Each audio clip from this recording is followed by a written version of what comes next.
Let's bring in Congressman Ken Buck. He is a Republican from Colorado and a member of the House Judiciary Committee. I want to read Omar's statement in which she kind of walks it back. She says, to be clear, the conversation was about accountability for specific incidents regarding those ICC cases, not a moral comparison between Hamas and the Taliban and the U.S. and Israel. I was in no way equating terrorist organizations with democratic countries with well-established judicial systems. It's not the first time something like this has riled the Democrats, and it's not right-wing media. I mean, you had Jewish leaders there, Democratic leaders, that are extremely frustrated by her continued use of this kind of language. Absolutely. It's interesting that she uses the word accountability. That's exactly what we should have in this situation. We had 2 years ago a Republican member removed from committees because he made what was apparently a statement concerning white supremacy.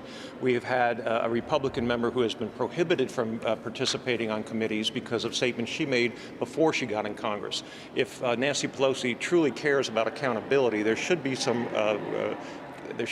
action taken to make sure that Omar doesn't get away with this again. This is a pattern of behavior that she and other squad members have engaged in. Last time they engaged in this, we got a watered-down version of a anti-Semitic a resolution condemning anti-Semitism. It was watered down because it included every possible group in the country.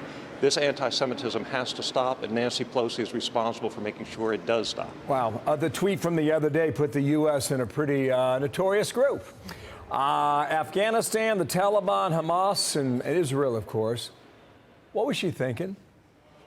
Well, she wasn't thinking. That's the problem. Well, perhaps she sees it a way that we're not looking at it. She's certainly playing to a base of support in her home district and in the United States. But that base of support is a hateful group of people who are anti-Semitic, and that kind of language has to stop. Meantime, overseas, President Biden is there with our G7 partners. He's in the UK today. He'll be going on to meet with Vladimir Putin next week after he meets with NATO. What are you looking for? I know that we want to talk about the bill you're going to introduce on antitrust issues with big tech. Big tech's kind of an issue here, you know, cyber attacks, things like that. Going into this bill, from your perspective, what are you looking for from the president?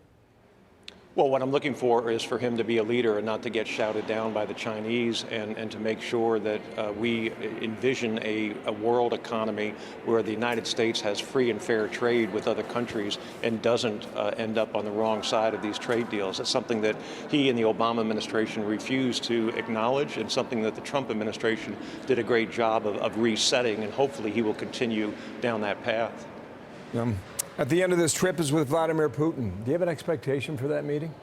Because the statement in England from 2 days ago seemed to project the entire trip will climax with that meeting. Bill, I have very low expectations for this president's interaction with Vladimir Putin. Vladimir Putin is a pro. He is on top of his game. He has been trained by the KGB to make sure that he says the right things and projects the right image to his base of support in Russia as well as the world. This president has sent a Secretary of State to get shouted down by the Chinese and has continually projected from a position of weakness, and I hope he does better with Vladimir Putin. Wow. Ken Buck, thank you for your time, sir. Nice to see you live on the Hill today. Vladimir Putin is a pro.